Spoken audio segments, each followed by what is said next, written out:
Hey there, friends. Welcome back to episode 8 of Who the Heck Did I Marry? So, on the last episode, I was telling you about how things were going good.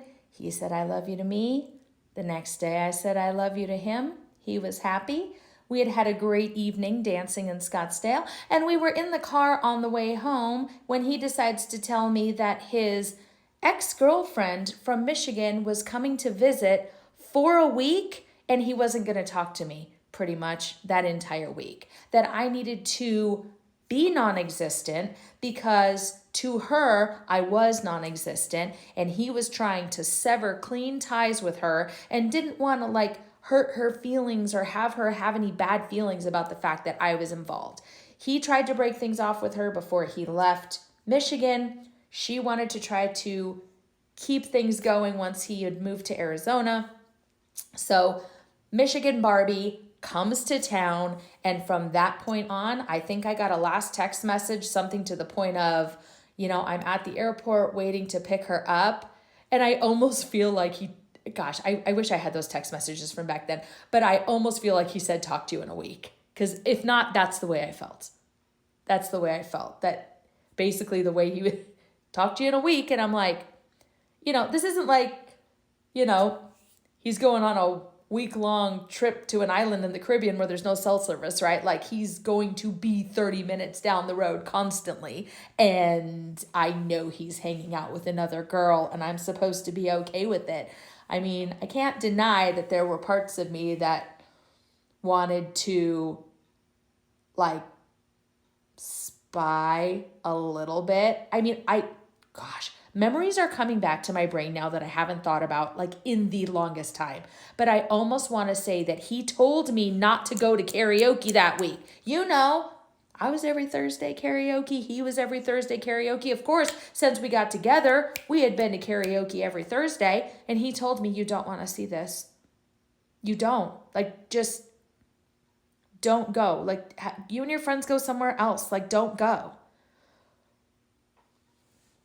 And again, I probably listened because I wanted things to be good. I probably didn't want to see that either. And I didn't want to believe that anything inappropriate would have been going on at all. I really didn't. So I do know that in that week, he took her to Sedona after, if y'all don't know, Sedona is about 2 hours north of Phoenix. Beautiful, beautiful red rocks. Look up photos. They are absolutely gorgeous.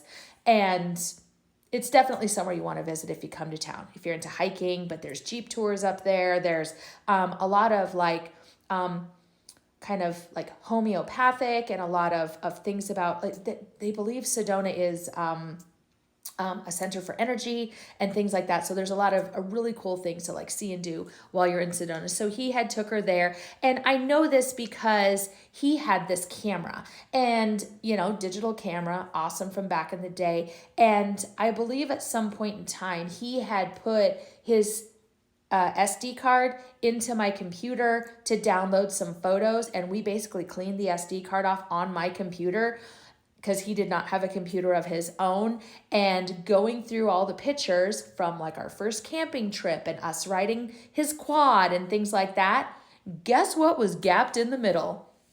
All of the pictures in him and her from Sedona. So at this point, I knew what she looked like.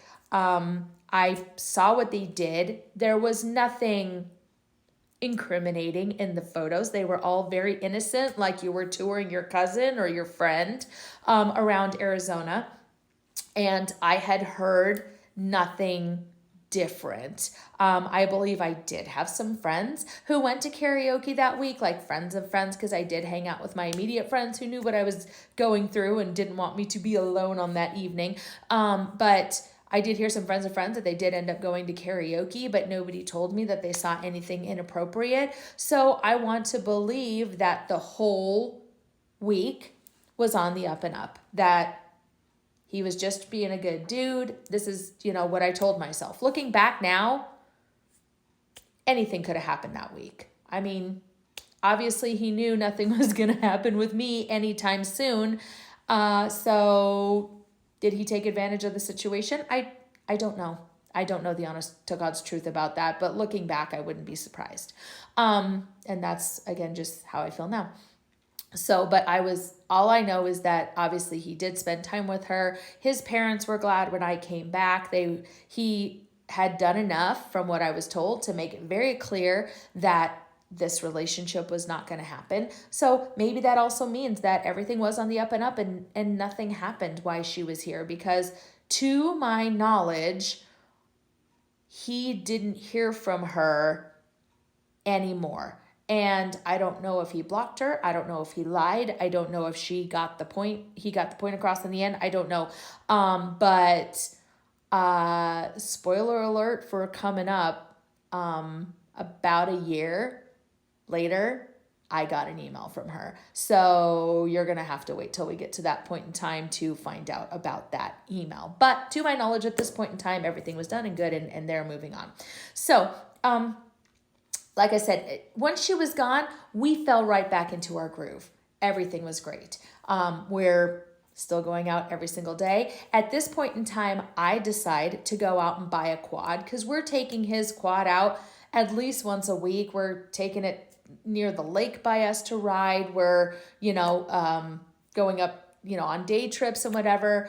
We were gonna, in the future, we camp as much as we can, because we enjoy that. Well, it wasn't always fun riding second seat, and it wasn't always fun riding alone. Like, he'd let me ride by myself on his, but it's no fun riding by yourself. So I had the money, and so I bought myself the same kind of quad that he had. They just come in different colors. We had Raptor, gosh, I'm trying to think. I think they were 550s, Raptors. And we just had a lot of fun. We would take him to the dunes. He had a trailer that luckily fit two quads perfectly. Of course, with his truck, we were able to pull it. And we had friends who liked to go do this thing, and one of them had a quad, one of them had a dirt bike, and we would just go camp and go to the sand dunes in Glamis, or down closer to the Mexican border. I forget what that side was called, Lost Dutchman or Dutchman's Creek. Anyways, south of I-8, there's by the California Mexico-Arizona border, there's the dunes extend there. We would go there a lot. So things pretty much went back to normal. We were seeing each other constantly, and then I get an email out of the blue. Remember, we are seeing each other every single day.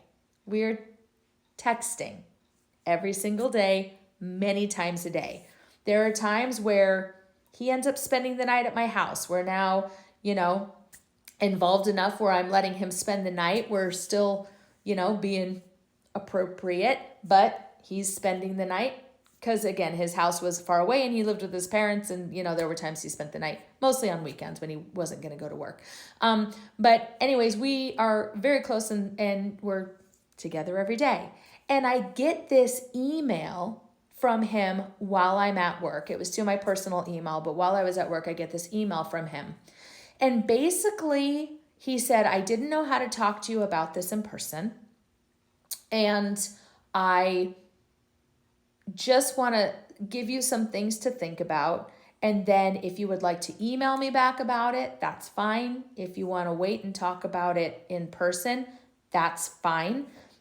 But it's something that I need to bring up so I can know how to proceed, or know how we're going to proceed. Okay. So he basically says that when I said that I was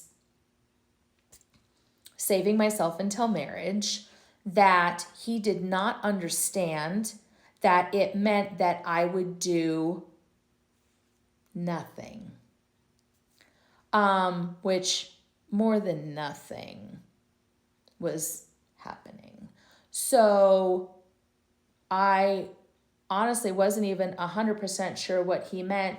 So I had to go to my brother's girlfriend for a little bit of advice. And let me tell you what she said.